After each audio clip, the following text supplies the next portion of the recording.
اللہ سے ہم نے وعدہ کیا ہے کہ انی وجہت وجہی للذی فطر السماوات والارض حنیفا، کہ اے اللہ میں نے اپنے پورے وجود کو آپ کے حوالے کر دیا، بس آپ کا حکم ہو، جب بھی ہو جو بھی ہو میں اپنے پورے وجود کے ساتھ اس کے لیے تیار ہوں۔ یہ ایک وعدہ ہے اللہ سے کیا ہوا، لہذا جب بھی اللہ کا حکم ہو عبادت کا، عبادت کے لیے دوڑے، حرام سے رکنے کا حکم ہو وہی رک جائے حرام سے، جس حلال کی طرف جانے کا حکم ہے اس حلال کی طرف دوڑ لگائے، نفسانی خواہشات بغاوت کر رہی ہیں اسے کچلیں اسے ماریں۔ اگر یہ جذبہ ہمارے اندر آ گیا اور ہے تو الحمدللہ ہماری قربانیاں 100% قبول ہیں۔ السلام علیکم ورحمۃ اللہ وبرکاتہ۔ الحمد للہ نحمده ونستعینه ونستغفره ونؤمن به ونتوکل علیہ ونعوذ باللہ من شرور انفسنا ومن سیئات اعمالنا، من يهده الله فلا مضل له ومن يضلله فلا هادي له، ونشهد أن لا إله إلا الله وحده لا شريك له، ونشهد أن سيدنا ونبينا وحبيبنا ومولانا محمدا عبده ورسوله، أما بعد، قال الله تبارك وتعالى في القرآن الكريم: أعوذ بالله من الشيطان الرجيم، بسم الله الرحمن الرحيم، إني وجهت وجهي للذي فطر السماوات والأرض حنيفا وما أنا من المشركين، صدق اللہ العظیم۔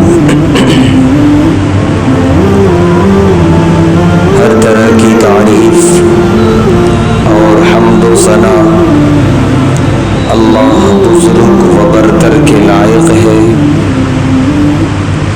جس کا کوئی شریک نہیں، جس کا کوئی ساجی اور ہمسر نہیں، جو ہمیشہ سے ہے اور ہمیشہ رہے گا۔ لاکھوں درود و سلام نازل ہوں ہم سب کے پیارے آقا، پیارے حبیب احمد مجتبی محمد مصطفیٰ صلی اللہ علیہ وسلم پر اور آپ کے تمام صحابہ اور اہل بیت پر۔ محترم حضرات، ہم لوگ قربانی کے ایام اور قربانی کے عمل سے گزر رہے ہیں، جو بے شک بڑا عظیم اور متبرک عمل ہے، ساتھ ہی ساتھ اس کا سبق بھی بہت اہم ہے، بڑا مقدس ہے۔ آئیے آج ہم یہ جاننے کی کوشش کریں کہ قربانی کا سبق اور مقصد کیا ہے۔ کیا صرف قربانی کا مقصد یہ ہے کہ اس کے جانور کے گوشت سے ہم لطف اندوز ہوں، یا یہ کہ اس کے پیچھے کچھ اللہ کا ہم سے مطالبہ ہے، تقاضا ہے؟ جو آیت کریمہ میں نے خطبے میں پڑھی ہے سورہ انعام کی آیت ہے، جو ہر قربانی کرنے والا بندہ اس حلال جانور پر چھری چلانے سے پہلے پڑھ لیتا ہے: انی وجہت وجہی للذی فطر السماوات والارض حنیفا وما انا من المشرکین۔ اس آیت کو پڑھنا محبوب ہے، پسندیدہ ہے، جس کا ترجمہ یہ ہے کہ میں نے اپنی ذات کو اس اللہ کے حوالے کر دیا جس اللہ نے آسمانوں اور زمین کو پیدا کیا، اور اس اللہ کی طرف میں مکمل طور پہ متوجہ ہو گیا۔ وما انا من المشرکین، اور میں مشرکوں میں سے نہیں ہوں۔ ہم سب کو یہ معلوم ہوگا کہ یہ جملہ، یہ آیت حضرت ابراہیم علیہ السلام کی زبان مبارک سے جاری ہوئی تھی، اور اس کا پس منظر بھی اللہ نے سورہ انعام کی اس آیت سے پہلے کی آیتوں میں بیان کر دیا۔ پس منظر یہ ہے کہ حضرت ابراہیم علیہ السلام کی قوم جہاں بتوں کی پوجا کرتی تھی، وہیں اس کے اندر یہ بھی خرابی تھی کہ وہ نجوم پرست تھے، ستاروں کی عبادت کیا کرتے تھے، ستاروں سے فال نکالا کرتے تھے۔ حضرت ابراہیم علیہ السلام نے انہی ستاروں کے ذریعے توحید ثابت کرنے کی کوشش کی، اور ایک رات انہوں نے فرمایا فلما جن علیہ اللیل رأى کوکبا قال ھذا ربی۔ رات کے اندھیرے میں جب ستارے چمک رہے تھے، حضرت ابراہیم علیہ السلام نے قوم سے کہا کہ یہ ہے رب ستارے، یعنی ابراہیم علیہ السلام نے انہیں اپنا رب نہیں مانا، قوم کے عقیدے کے مطابق کہا کہ تمہارے عقیدے کے مطابق یہ رب ہیں، یہ چمکنے والے ستارے جن کی تم پرستش کرتے ہو۔ فلما افل قال لا احب الآفلین۔ صبح ہوئی، ستارے غائب ہو گئے۔ ابراہیم علیہ السلام نے قوم سے کہا وہ رب کیا رب جو غائب ہو جائے، جس کی روشنی ختم ہو جائے، اس کی روشنی پر کوئی اور روشنی غالب آ جائے، وہ نہ رب ہے نہ پروردگار ہے، میں اس سے دوری اختیار کرتا ہوں۔ دوسری رات فلما رأى القمر بازغا، چاند کو دیکھا چمکتا ہوا روشن، تو ابراہیم علیہ السلام نے اپنی قوم سے کہا اچھا ھذا ربی، یہ ہے رب، یہ ہے میرا رب۔ قوم والوں نے خاموشی اختیار کی کہ شاید ابراہیم علیہ السلام بھی ہمارے عقیدے کے معترف ہو گئے۔ فلما افل قال لئن لم يهدني ربي لأكونن من القوم الضالين۔ صبح ہوئی، چاند بھی غائب، اس کی روشنی بھی غائب۔ ابراہیم علیہ السلام نے فرمایا اس سے بڑا گمراہ کون ہو سکتا ہے جو ایسے کو رب بنایا ہوا ہے کہ جو رب رات ہی میں چمکے اور دن میں جو ہے غائب ہو جائے، دن میں اس کی روشنی ختم ہو جائے، مدھم نہ پڑے بلکہ ختم ہی ہو جائے۔ یہ تو گمراہی کا سیدھا راستہ ہے بالکل۔ تیسرے دن، رات میں نہیں بلکہ دن کی روشنی میں ابراہیم علیہ السلام نے کہا فلما رأى الشمس بازغا قال ھذا ربی ھذا اکبر۔ چمکتے ہوئے سورج کو دیکھ کر حضرت ابراہیم علیہ السلام نے فرمایا اچھا یہ رب ہو سکتا ہے، یہ بڑا بھی ہے، اس کی روشنی تیز بھی ہے ستاروں اور چاند کے مقابلے میں۔ فلما افلت، رات ہوئی، سورج غروب ہوا اور اس کی روشنی گئی، ابراہیم علیہ السلام نے فرمایا انی بریء مما تشرکون، کہ یاد رکھو تم جو یہ فلکیات کی پرستش کرتے ہو، ستاروں کی، چاند کی، سورج کی، میں نے ثابت کر دیا کہ یہ کبھی نہ کبھی مدھم پڑ جاتے ہیں یا ختم ہو جاتے ہیں، لہذا میں تو بری ہوں اس شرک سے، اس شرک سے اور شرکیہ عقیدے سے میں بری ہوں۔ اس کے بعد اپنا عقیدہ بیان کیا ابراہیم علیہ السلام نے اس جملے کے ذریعے انی وجہت وجہی للذی فطر السماوات والارض حنیفا، کہ میں اپنی ذات کو، اپنے پورے وجود کو حوالے کرتا ہوں اس اللہ کے جس نے آسمانوں اور زمین کو پیدا کیا، وما انا من المشرکین، اور میں مشرکین میں سے نہیں ہوں۔ تو حضرت ابراہیم علیہ السلام نے اس آیت کے ذریعے پیغام دیا قربانی کا مقصد کیا ہے، اور اسی لیے پیارے حبیب صلی اللہ علیہ وسلم سے لے کر آج تک اس آیت کو قربانی کے وقت میں پڑھا جاتا ہے، کیونکہ یہ آیت قربانی کا مقصد اور سبق بیان کرتی ہے۔ قربانی کا مقصد یہ ہے کہ اے اللہ، جس طرح میں اس حلال جانور کے حلق پہ چھری چلا رہا ہوں، میں وعدہ کرتا ہوں کہ اسی طرح اپنے ہر ناجائز خواہش پر، ناجائز ارمان پر، ناجائز تمناؤں پر، ناجائز طریقوں پر، ناجائز طرز زندگی پر سب پہ چھری چلاؤں گا میں یہاں سے۔ یہ ایک وعدہ ہے۔ اس حلال جانور کی حلق پہ چھری چلانے سے پہلے اللہ تبارک و تعالیٰ کی ذات سے خوب اچھی طرح یاد رکھیں، قربانی کا مقصد ہرگز یہ نہیں کہ اس کے گوشت سے صرف فائدہ اٹھانا اور دسترخوان کو سجانا۔ یہ الگ بات ہے کہ اللہ نے اجازت دی ہے کھاؤ اور پیو، کھلاؤ اور پلاؤ، لیکن مقصد قربانی وہ نہیں ہے۔ کھانا پینا تو زندگی کے اور ایام میں بھی جاری رہتا ہے۔ مقصد قربانی یہی ہے، مشق قربانی یہی ہے، تربیت قربانی یہی ہے کہ اسی طریقے سے تمام نفسانی خواہشات پہ چھری چلانا ہے۔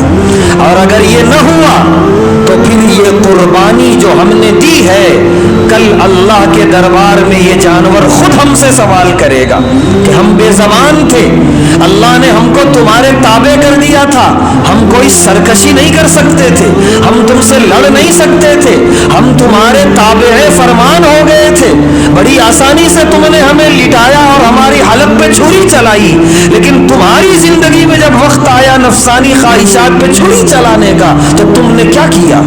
جب تمہاری زندگی میں ایسے ہزاروں مرتبہ مواقع آئے کہ حرام کام کرنے کا تمہارا جی چاہا تو اس وقت تم نے کیا فیصلہ کیا؟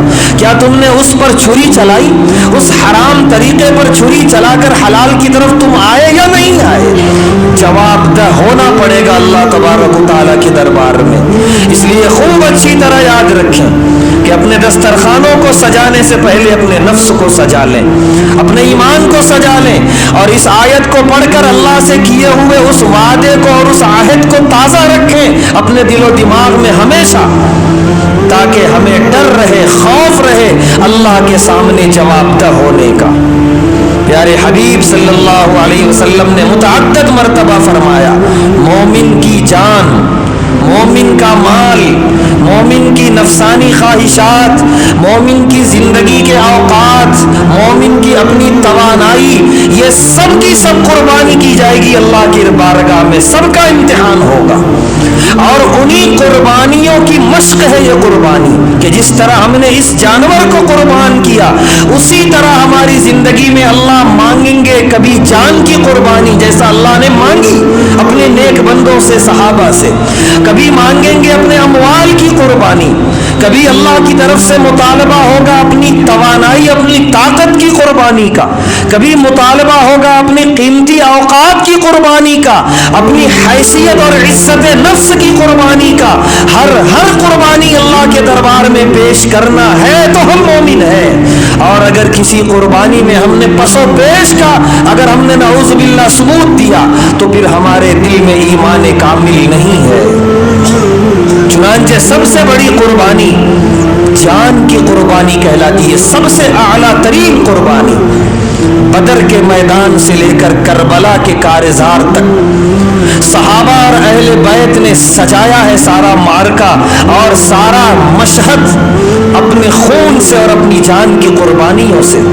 ایک ایک شہید ایسا ہے کہ اگر ہم سارا دن اس کی شہادت کو سلام پیش کریں تو کم ہے۔ یہ کیا چیز تھی؟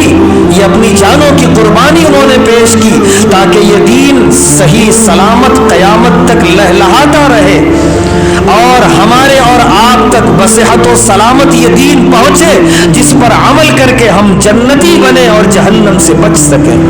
چنانچہ کس کی قربانی یہاں یاد کی جائے؟ ایک نہیں، ہزاروں قربانیاں ہیں۔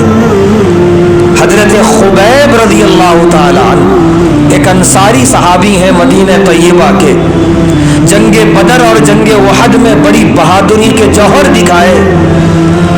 سن 4 ہجری میں کفار نے انہیں ایک مقام سے گرفتار کر لیا اور کفار انہیں اپنے علاقے میں لے آئے مسلمانوں میں کافی تشویش تھی ایک بہادر صحابی کی گرفتاری پر۔ حضرت خبیب رضی اللہ تعالی عنہ کے بارے میں کفار نے فیصلہ کیا کہ ان کا صرف ایک ہی ان کی سزا ہے، انہیں پھانسی پہ لٹکایا جائے گا، کیونکہ بدر اور احد میں انہوں نے بڑے بڑے سرداروں کو مارا تھا کفار کے، لہذا وہ انتقام، وہ بدلے کی آگ جل رہی تھی کفار کے اندر۔ چنانچہ زیادہ موقع انہوں نے نہیں دیا، جلد سے جلد پھانسی کا پھندا تیار کیا اور انہیں پھانسی پر لٹکانے کے لیے لے گئے، اور بیچ چوراہے پر اور سارا کفار کا مجمع وہاں یہ منظر دیکھنے کے لیے جمع تھا۔ ایک کافر نے کہا کہ اے خبیب، تمہارے لیے راستہ بہت آسان ہے بچنے کا، تم صرف اتنا کہہ دو دل سے کہ یہ جو تکلیف مجھے دی جا رہی ہے یہ تکلیف مجھے نہ دے کر نعوذ باللہ میرے نبی کو دے دی جائے، اتنا کہہ دو تمہیں ابھی نیچے اتار دیا جائے گا۔ حضرت خبیب رضی اللہ تعالیٰ عنہ نے فرمایا کہ اگر اللہ مجھے ایک نہیں 10 جان دے دیں، 10 قربان کرنے کے لیے میں تیار ہوں، لیکن میرے محبوب کے پیروں میں ایک کانٹا بھی چبھ جائے یہ میرے لیے گوارا نہیں ہے۔ کہاں کہہ رہے ہیں وہ پھانسی کے پھندے پہ کھڑے ہو کر، کیسا ایمان رہا ہوگا۔ یہ ہے جذبہ قربانی، یہ ہے اللہ کے دربار میں سرخرو کرنے والا عمل، جس کے سائے تک بھی شاید ہم ابھی تک نہ پہنچ سکے، جہاں جس کی معراج کر رہے تھے وہ صحابہ کرام۔ چنانچہ اس کے بعد حضرت خبیب رضی اللہ تعالیٰ عنہ سے پوچھا گیا کوئی آخری خواہش؟ انہوں نے کہا 2 رکعت نماز پڑھوں گا۔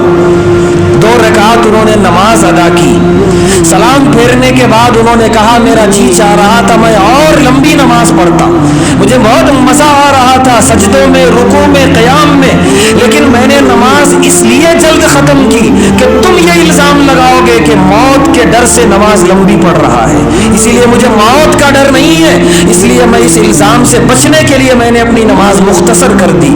اور اس کے بعد جب پھانسی کے پھندے پہ انہیں لٹکایا گیا، کچھ سیکنڈ پہلے انہوں نے اللہ کی طرف، آسمان کی طرف اپنا سر بلند کیا اور کہا کہ اے اللہ اس آخری وقت میں یہاں کوئی نہیں ہے جو میرے محبوب تک میرا سلام پہنچا سکے، اے اللہ آپ میرا سلام پہنچا دیجیے۔ صحابہ کہتے ہیں اسی وقت مسجد نبوی میں پیارے نبی صلی اللہ علیہ وسلم صحابہ کے درمیان بیٹھے تھے، اچانک آپ نے کہا وعلیکم السلام یا خبیب، اللہ تمہاری شہادت، تمہاری قربانی قبول فرمائے۔ صحابہ چونک گئے کہ اچانک سے یہ سلام کا جواب، جبکہ سلام کی آواز نہیں۔ حضرت پیارے نبی صلی اللہ علیہ وسلم نے فرمایا کہ خبیب کو اس وقت شہید کیا جا رہا ہے، اور انہوں نے یہ آخری تمنا اللہ کے دربار میں ظاہر کی کہ میرا سلام پہنچایا جائے۔ اللہ نے ان کی آواز میرے کانوں تک پہنچائی، میں نے وہ آواز سنی اور اس کے جواب میں نے یہ کہا وعلیکم السلام یا خبیب۔ صحابہ کہتے ہیں اس دن کا سورج غروب ہونے سے پہلے پہلے حضرت خبیب رضی اللہ تعالیٰ عنہ کی شہادت کی خبر پہنچ گئی۔ پیارے نبی صلی اللہ علیہ وسلم نے بہت دعائیں دی ان کی شہادت پر، یہ ایک نہیں ایسی کئی شہادتیں ہیں، یہ ہے سب سے بڑی قربانی، اپنی جان کی قربانی صحابہ سے اللہ نے مانگی اور انہوں نے خوشی خوشی اللہ کے دربار میں یہ بڑی عظیم قربانی پیش کی۔ اس کے بعد نمبر آتا ہے اپنے اموال کی قربانی، اس کی بھی کتنی مثالیں ہیں صحابہ کی جماعت میں۔ وہ جو صحابہ مالدار تھے جنہیں اللہ نے دولت و ثروت سے نوازا تھا، انہوں نے تو دریا بہایا ہے سخاوت کا اللہ کی راہ میں۔ وہ لوگ جو بیچارے غریب تھے، جو معاشی اعتبار سے بڑے مضبوط نہیں تھے، انہوں نے بھی جو اللہ کی راہ میں دیا ہے، جس جگر کے ساتھ، جس دل کے ساتھ، جس خوشی کے ساتھ کہ بعض صحابہ کے انفاق فی سبیل اللہ پر تو عرش سے اللہ نے آیتیں اتار دی، اتنا اللہ نے قبول کیا ان کے تمام اموال کو۔ حضرت صہیب رومی رضی اللہ تعالیٰ عنہ، جن کے آبا و اجداد روم سے آ کر مکۃ المکرمہ میں آباد ہو گئے تھے، وہاں انہوں نے محنت کی، تجارت کی، اور وہاں انہوں نے جائیداد بنائی اور مکے ہی کے وہ وطنی ہو گئے۔ حضرت صہیب رومی رضی اللہ تعالیٰ عنہ جب ہجرت کر رہے تھے مکۃ المکرمہ سے مدینۃ المنورہ کی جانب، کفار نے انہیں گھیر لیا، جیسا اور صحابہ کو ستا رہے تھے ہجرت کرنے میں، تکلیفیں دے رہے تھے، اسی نیت سے انہیں بھی گھیر لیا۔ حضرت صہیب رومی رضی اللہ تعالیٰ عنہ کے پاس تیر اور کمان، یہ 2 چیزیں تھیں۔ حضرت صہیب رضی اللہ تعالیٰ عنہ نے فرمایا کہ اے مکے والو، تم لوگ میری تیر اندازی سے خوب اچھی طرح واقف ہو، جب تک میرے ترکش میں ایک بھی تیر ہے تم میں کا کوئی میرے قریب نہیں آ سکتا، اور یہ تیر چلیں گے تو تم میں سے کتنے مریں گے تم خود جانتے ہو، اس لیے بجائے یہ جان کا سودا کرنے کے بتاؤ تم کیا چاہتے ہو مجھ سے۔ حضرت صہیب رضی اللہ تعالیٰ عنہ خود کہتے ہیں کہ میں اس امید میں تھا کہ شاید وہ یہ کہیں گے نعوذ باللہ کہ ایمان سے پھر جاؤ، اپنے باپ دادا کے دین میں آ جاؤ، شاید وہ یہ مطالبہ کریں گے، لیکن انہوں نے کچھ اور مطالبہ کر دیا۔ انہوں نے کہا کہ اے صہیب، تمہارے آبا و اجداد روم سے یہاں آئے تھے، یہاں آ کر انہوں نے تجارتیں کی، یہاں جتنی تمہاری جائیداد ہے، زمین ہے، جو بھی ہے وہ سب چھوڑ کے تمہیں جانا پڑے گا، آج کے بعد تمہارا یہاں کچھ نہیں رہے گا۔ حضرت صہیب رومی رضی اللہ تعالیٰ کہتے ہیں مجھے مسکراہٹ ہنسی آ گئی کہ اتنی معمولی سی چیز مانگ رہے ہیں مجھ سے۔ انہوں نے کہا جاؤ خوشی خوشی لے لو، اتنی بڑی قربانی کتنی آسانی سے دے دی۔ حضرت صہیب رومی رضی اللہ تعالیٰ نے کوئی اپنے پرکھوں کی جائیداد دیتا ہے جس میں خود اس کی بھی محنت لگی ہو، لیکن بڑی آسانی سے حوالے کر دیا، صرف کس کے لیے؟ دین کے لیے، ایمان کے لیے۔ چنانچہ مدینہ پہنچے ہیں، پیارے نبی صلی اللہ علیہ وسلم نے اسی جملے سے استقبال کیا، ربحت تجارتک، اے صہیب تمہاری تجارت کامیاب ہو گئی، تمہاری تجارت کامیاب ہو گئی، تم نے جو دیا وہ بہت معمولی تھا، اور تم نے جو لے لیا جنت وہ بہت قیمتی ہے اس کے مقابلے میں۔ سیدنا ابو بکر صدیق رضی اللہ تعالیٰ عنہ کے اموال کی قربانی، سیدنا عثمان ابن عفان رضی اللہ تعالیٰ عنہ کے اموال کی قربانی کہ جس کا اندازہ نہیں لگایا جا سکتا، قسم پرسی کے عالم میں ایسی قربانیاں پیش کی صحابہ کرام نے، اپنی توانائی اور اپنی طاقت کی قربانی۔ ویسے تو ہر موقع پر اور ہر جہاد میں صحابہ نے پیش کی۔ ایک صحابی رسول ہے حضرت ابو ذر غفاری رضی اللہ تعالی عنہ، بڑے مشہور صحابی۔ غزوہ تبوک کا موقع تھا، اس غزوے میں بہت لوگوں کا امتحان ہوا۔ غزوے کے لیے نکل گئے پیارے نبی صلی اللہ علیہ وسلم صحابہ کو لے کر، اور ایک طویل مسافت کا غزوہ تھا، یہ سفر تھا۔ تبوک بہت دور مقام پہ، تقریباً 500 میل مدینہ طیبہ سے، جو بہت دور، اور یہ کئی ہفتوں کا سفر تھا، اور انتہائی گرمی کا زمانہ، شدت کی گرمی۔ حضرت ابو ذر غفاری رضی اللہ تعالیٰ عنہ کہتے ہیں میری اونٹنی بیمار تھی، میں تھوڑا سا رک گیا کہ اونٹنی صحت مند ہو تو میں اس پہ بیٹھ کے جاؤں گا، لیکن دن گزرتے جا رہے ہیں، اونٹنی صحت مند نہیں ہو رہی، یہاں تک کہ اچھا خاصا دن گزر گیا اور پیارے نبی صلی اللہ علیہ وسلم کا قافلہ بہت دور نکل گیا۔ حضرت ابو ذر غفاری رضی اللہ تعالیٰ عنہ بڑی کشمکش میں کہ اب کیا کروں۔ انہوں نے اپنی اہلیہ سے کہا توشہ تیار کرو، میں جانے والا ہوں۔ ان کی اہلیہ نے ایک چھوٹے سے تھیلے میں توشہ تیار کیا۔ حضرت ابو ذر غفاری رضی اللہ تعالیٰ عنہ نے اپنے کندھے پہ وہ رکھا توشہ، اور پیدل نکل گئے صحرا کے اندر۔ تصور نہیں کر سکتا کوئی آج کی گرمی میں عرب کے صحرا میں کوئی چند کلومیٹر پیدل چل کے دکھا دے، اور یہ وہ زمانہ تھا جہاں سہولت نام کی کوئی چیز نہیں تھی، اور تنے تنہا اس شدت میں، اور تقریباً 10 دن تک پیدل سفر کرنا ہے۔ اتنا طویل سفر حضرت ابو ذر غفاری رضی اللہ تعالیٰ نے پیدل کیا اور ناممکن کو ممکن کر دکھایا۔ صحابہ کہتے ہیں کہ ایک مقام پہ ہم لوگ ٹھہرے تھے، ہم نے صحرا میں دیکھا دور سے کہ کوئی شخص آ رہا ہے۔ پیارے نبی صلی اللہ علیہ وسلم نے آسمان کی طرف نگاہ اٹھائی اور فرمایا اے اللہ، آپ کی مرضی ہو تو وہ ابو ذر ہو، اے اللہ کاش کہ وہ ابو ذر ہو۔ پیارے نبی صلی اللہ علیہ وسلم نے یہ دعا کی، اور جیسے ذرا چہرہ صاف ہوا، قریب آئے تو سیدنا ابو ذر غفاری رضی اللہ تعالی عنہ تھے۔ پیارے نبی صلی اللہ علیہ وسلم نے فرمایا ابو ذر تنہا آ رہے ہیں، تنہا ان کی قبر ہوگی، تنہا یہ قبر سے اٹھا کے میدان آخرت کی طرف جائیں گے۔ یہ ان کے لیے ایک خوشخبری تھی پیارے نبی صلی اللہ علیہ وسلم کی طرف سے۔ چنانچہ آج ان کی قبر جنت البقیع میں نہیں، مدینے کی سرحد پہ بالکل الگ تھلگ ہے پیارے نبی صلی اللہ علیہ وسلم کی پیشن گوئی کے مطابق، اور کل آخرت میں سب قبرستانوں سے اٹھیں گے، یہ تنہا تنہا اپنی قبر سے اٹھیں گے حضرت ابو ذر غفاری رضی اللہ تعالیٰ عنہ، کیونکہ انہوں نے تنہا اتنا لمبا گرمیوں میں صحرائی سفر کیا تھا، تو پیارے نبی صلی اللہ علیہ وسلم نے ان کو یہ خوشخبری سنائی۔ یہ اس ضعیف العمری میں، جبکہ ان کی داڑھی کے بال بالکل سفید ہو گئے تھے، کمر ذرا سا جھک گئی اس ضعیف العمری میں ایسا لمبا سفر کرنا یہ اپنی طاقت اپنی توانائی کی قربانی ہے جو حضرت ابو ذر غفاری رضی اللہ تعالیٰ عنہ نے پیش کی. اپنی عزت نفس کی قربانیاں دی صحابہ نے کہ ایمان لانے سے پہلے وہ اپنے قبیلوں کے سردار تھے, لیکن جب ایمان لائے انہیں سرداری سے ہٹا دیا گیا, ان کے ساتھ گالی گلوچ کے ساتھ برتاؤ کیا گیا, لیکن انہوں نے سب کچھ قربان کیا, اپنی عزت کو, اپنے عہدے کو, لیکن ایمان پر برقرار رہے, جمے رہے. ایک وقت ایسا آیا کہ سارے قبیلے نے ایمان قبول کیا, پھر سے انہیں سردار بنایا اور اللہ نے ان کو پہلے سے زیادہ عزت عطا فرمائی. تو یہ تھی قربانیاں جو اللہ چاہتے ہیں, مانگتے ہیں. اور سورہ توبہ میں اللہ نے فرمایا ان اللہ اشترى من المؤمنین انفسهم واموالهم بان لهم الجنہ, کہ اے مومنو اللہ نے تمہاری جانوں کو, تمہارے اموال کو خرید لیا ہے, اور بدلے میں کیا دیا خرید کر, بدلے میں بھی ان لهم الجنہ, جنت ہے تمہارے لیے. اس کے بعد یہی جان یہی مال اس مومن کے پاس بطور امانت کے اللہ نے رکھوا دیا کہ ہے میری, اس کے بدلے میں تمہیں جنت دے رہا ہوں میں, لیکن پھر بھی دنیا کی حد تک تمہیں بطور امانت تمہارے پاس یہ رکھوا رہا ہوں.